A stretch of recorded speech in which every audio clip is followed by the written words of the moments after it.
فأنا ناصح لإخواني بالصدع بالحق تبيض وجوههم. السكوت في مسألة الحزبية يضرها، فاصدع بما تؤمر وأعرض عن المشركين.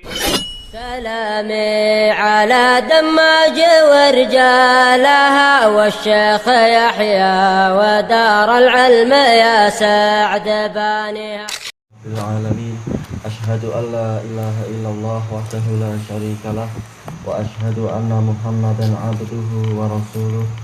اللهم صل على محمد عبدك ورسولك وعلى آله وأصحابه أجمعين أما بعد. Baik, kita lanjutkan pembahasan tentang makna Rabbul Alamin. Qala al-Imam Ibnu Katsir rahimahullah, wala yusta'malu Rabbu li ghairillah. Lafaz ar-Rabb yaitu dengan al ini tidak digunakan untuk selain Allah. Bal bil idhafah, tetapi boleh kalau dinisbatkan atau disandarkan. Kakul Rabbud dar, Rabbu kada, yaitu pemilik rumah, pemilik demikian dan demikian. Wa amma ar-Rabb fala yuqalu illa lillahi azza wa jal. Adapun untuk Rabb ini hanya dikatakan untuk Allah azza wa jalla saja. Wa qad qil innahu alismul a'zam. Ada yang mengatakan inilah nama yang paling agung. Sekitar dikatakan, tapi kalau jumhur Ismullahil a'zam adalah lafzul jalalah Allah. Karena semuanya berpusat di situ dan kembalinya ke nama itu, nama Abdul Jalalah Allah. Wal alamin jam'u alam. Alamin jamak dari alam. Wa huwa kullu mawjudin siwallahi azza wa jal. Segala yang ada yang selain Allah azza wa jal. Baik, ini definisi yang paling singkat dan tepat. Baik. Wal alam jam'un la wahidalahu min lafdih. Alam ini adalah jamak, karena alam semuanya, seluruh yang selain Allah adalah alam. Dan dia adalah jamak, la wahidalahu min lafdih. Dia tidak punya mufrad lagi dalam lafadznya. Dia menunjukkan jamak dan dia tidak punya mufrad. Baik. Wal awalim asnaful makhluqat minas samawati wal ardi wa fil barri wal bahar. Sementara awalim ini adalah berbagai jenis makhluk di langit dan di bumi, di daratan dan di lautan. Wa kulli qarnin minha, dan di setiap generasi. Wajil, sama ini, jil generasi keturunan. Yusamma alaman aidan, semuanya juga dikatakan sebagai alam. Wa qala Bishr bin Umarah an Abi Rauq anid Dhahak an Ibni Abbas. Jelas ini adalah apa? Munqati. Ad-Dhahak bin Muzahim tidak berjumpa dengan Ibnu Abbas.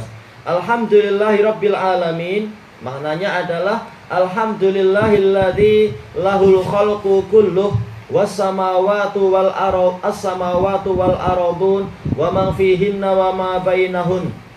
Segala puji bagi Allah yang mana seluruh makhluk adalah miliknya, baik berupa semua langit dan juga bumi dan apapun yang ada di dalamnya dan apapun yang ada di antara keduanya. Wa mimma na'lamu wa ma la na'lam, yang kita ketahui dan yang tidak kita ketahui. Maknanya betul, tapi penyadaran kepada Ibnu Abbas dhaif. Wa fi riwayati Sa'id bin Jubair wa Ikrimah an Ibni Abbas. Ini Bang, murid-muridnya Ibnu Abbas, Sa'id bin Jubair dan Ikrimah, dikatakan meriwayatkan dari Ibnu Abbas. Rabbul jinni wal ins, yaitu apa? Rabbul alamin adalah, maksudnya adalah penguasa jin dan manusia. Ini betul. Walaupun apa? Bukan hanya itu, tapi ini contohnya. Wa kadzalika qala Sa'id bin Jubair wa Mujahid wa Ibnu Juraij. Ini juga tafsir dari Sa'id bin Jubair, juga Mujahid dan Ibnu Juraij. Wa ruwiya an Ali nahwah, diriwayatkan dari Ali semacam itu juga. Qala Ibnu Abi Hatim bi isnadin la yu'tamadu alaihi. Ibnu Abi Hatim mengatakan sanadnya tidak perlu untuk menjadi jadi i'timad, yaitu rawinya dhaif. Wastadalla al-Qurtubi li hadzal qaul bi qawlihi liyakuna lil alamin nadhira.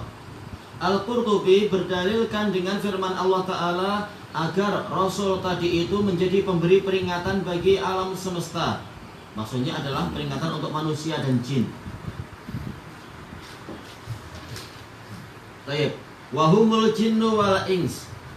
Karena Rasul tidak diutus untuk apa? Memberikan peringatan kepada binatang ataupun peringatan kepada tumbuhan dan sebagainya. Tapi maksud alamin di sini di dalam surat Al-Furqan di sini adalah manusia dan jin, makhluk-makhluk yang mukallaf. Baik, dan itu juga tafsir yang betul dalam masalah ini. Cuma kalau alhamdulillahirabbil alamin jelas tidak terbatas hanya manusia dan jin. Dia yaitu Allah Ta'ala adalah Rabb segalanya. Sebagaimana di dalam ayat yang lain, Rabbus samawati wal ardi wa ma bainahumar rahman. Baik. Qala al-Farra wa Abu Ubaidah al-alam ibaratun amma yaqil wa hum al-insu wal jinnu wal malaikatu wasyayatin. Ini lebih dekat kepada apa? Tafsir Al-Furqan, bukan tafsir Rabbul Alamin. Bahwasanya alam itu adalah ungkapan untuk segala sesuatu yang berakal, yaitu dari kalangan manusia, jin, malaikat, para syaitan. Ini semua adalah alam semesta, adalah alamin. Wala yuqalu lil bahaim alam. Tidak dikatakan pada bahaim alam. Ini keliru. Karena apa? Yang namanya alam semesta semuanya, bukan hanya itu. Hanya saja apa? Untuk yang Al-Furqan, ayat Al-Furqan yang pertama itu memang itu. Bahaim binatang-binatang ternak. Ternak masuk dalam kategori alam semesta. Tayyib. Jadi yang betul adalah apa? Tidak sama antara tafsir makna Rabbul Alamin, Al-Alamin pada ayat Al-Fatihah dengan Al-Alamin pada Al-Furqan. Tayyib. Wa an Zaid bin Aslam wa Abi Amr bin Al-Ala kullu ma lahu ruh yartaziq. Yaitu alam semesta adalah segala sesuatu yang memiliki ruh dan dia mencari rezeki. Ini alam semesta. Tayyib. Yang betul adalah apa? Tafsir yang dirajihkan oleh Ibnu Katsir di atas, yaitu alamin adalah segala yang ada yang selain Allah. Tayyib. Ini tadi adalah tafsir-tafsir yang lain. Wa dzakara Al-Hafidz Ibnu Asakir fi tarjumati Marwan bin Muhammad bin Marwan bin Al-Hakam wa huwa akhiru khulafa'i Bani Umayyah yu'raf bil Ja'd wa yulaqabu bil Himar. Ya, ini adalah apa? Khilafah Bani Umayyah yang terakhir setelah Bani Umayyah sekitar berapa? 83 tahun berkuasa itu. Yang terakhir adalah Marwan al-Himar. Julukannya adalah Marwan al-Ja'di karena dia adalah murid Ja'd bin Dirham.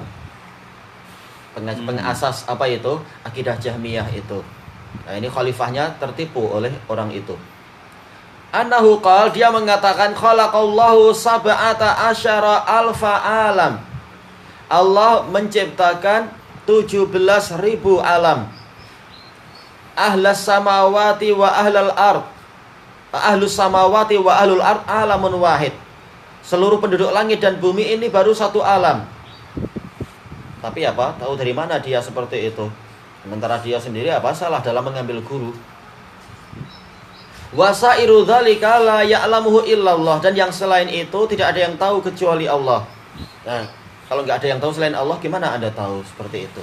Bahwasanya seluruhnya adalah 17.000 Taib Azza wa Jal.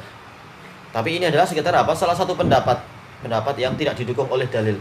Qala Qatadah Rabbul Alamin Rabbu sinfi alam.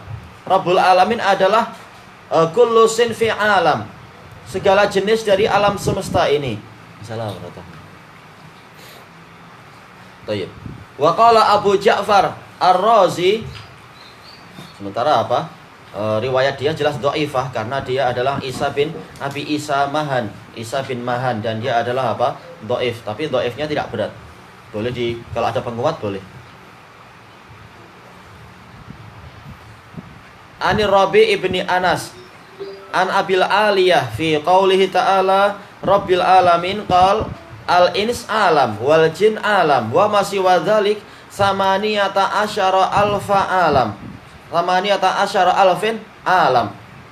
Manusia adalah alam sendiri, jin juga alam sendiri. Yang selain itu ada 18.000 jenis, itu juga alam sendiri.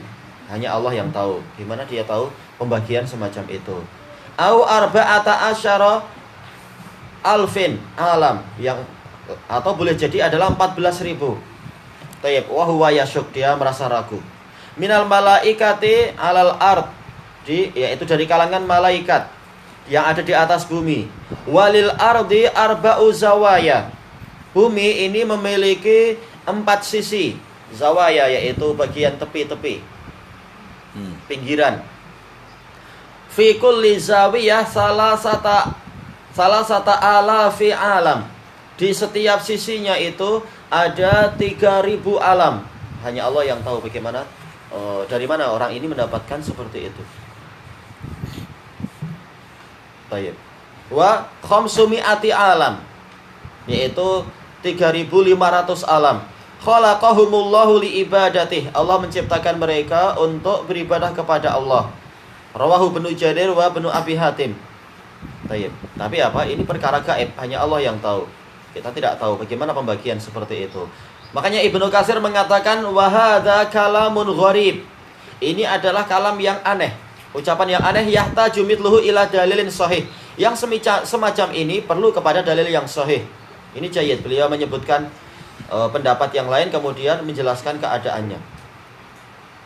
Qala Ibnu Abi Hatim haddatsana Abi qala haddatsana Hisham bin Khalid qala haddatsana Al-Walid bin Muslim qala haddatsana Al-Furat yakni Ibn Al-Walid an Ma'tab ibni Sumai. Ini jelas kalau enggak ada penguat dhaif, karena apa? Karena an-anah di sini. Antubai yakni Al-Himyari fi qawlihi Rabbil alamin al-alamin alfu ummah fasitu mi'ah. Ada 1.000 umat, 600-nya fil bahar, ada 600-nya ada di lautan, wa arba'u mi'ah fil bar, 400-nya itu ada di daratan. Cuma tahu dari mana pembagian seperti ini? Sementara apa? Semakin zaman itu semakin diperbaharui, semakin banyak makhluk-makhluk yang diketahui yang dulunya tidak diketahui, terutama di lautan. Tayyib, wa huqiya mithluhu an Sa'id bin al-Musayyab.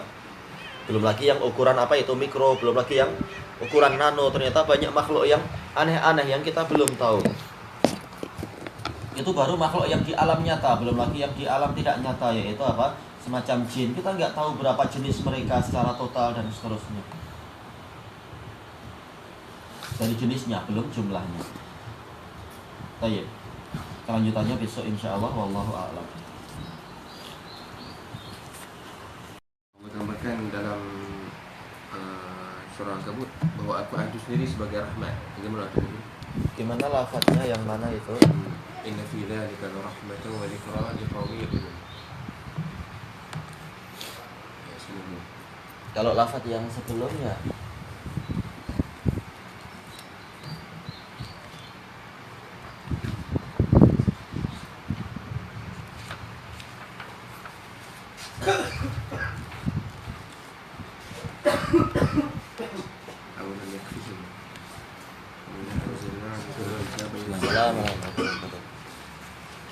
kenapa?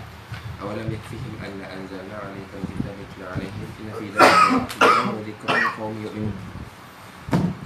Awalam yakfihim anna anzalna 'alaikal kitaba yutla 'alaihim inna fi dzalika la dzikra la rahmatan inna fi dzalika la rahmatan wa dzikra liqaumin yu'minun.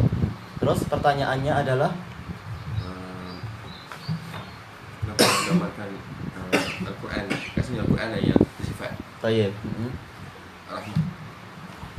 Kenapa Al-Quran adalah sebagai rahmat? Ya, pembahasannya dari banyak sisi, sebagaimana dijelaskan oleh Imam Asy-Syanqiti rahimahullahu ta'ala, yaitu apa?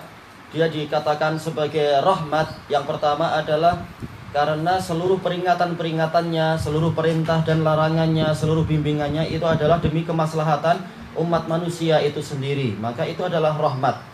Manakala Al-Quran datang membawa kebaikan maka dia adalah rahmat, karena rahmat adalah apa? Segala jenis kebaikan.